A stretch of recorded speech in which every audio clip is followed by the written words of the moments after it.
Magandang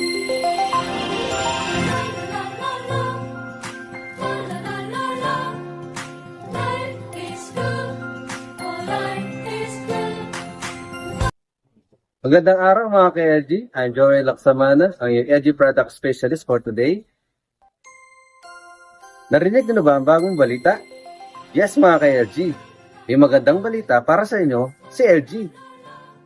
Ano kaya yun? Ngayong taon ay may nilabas na bagong feature si LG na kung saan ay mas maglalo nating mapapababa ang konsumo natin sa kuryente at mapapagaan ang ating mga bulsa. Ito ay tinatawag na Kilowatt Manager na kung saan pwede mo nang i-manage ang consumption mo sa kuryente. Paano? Panoorin nyo ito.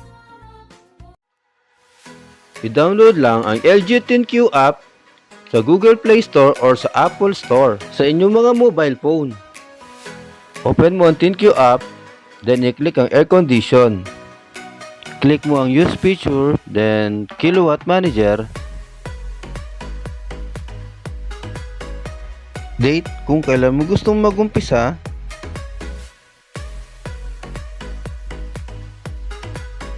At date kung kailan mo gustong matapos.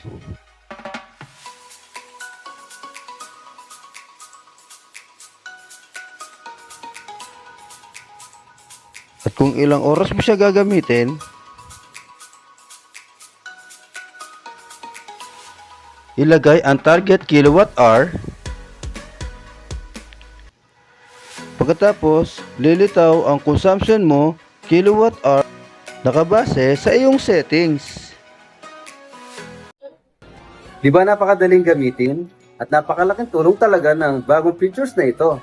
Imagine mo na lang, kung ang aircon mo ay dual inverter na napakatipid sa kuryente, plus, pwede mo pang i-manage ang consumption mo sa kuryente sa pamamagitan ng Kilowatt Manager, talagang malaki ang masisave mo. Sana may natutunan kayo sa ating video. Hanggang sa muli, lagi tandaan, basta LG, life is good.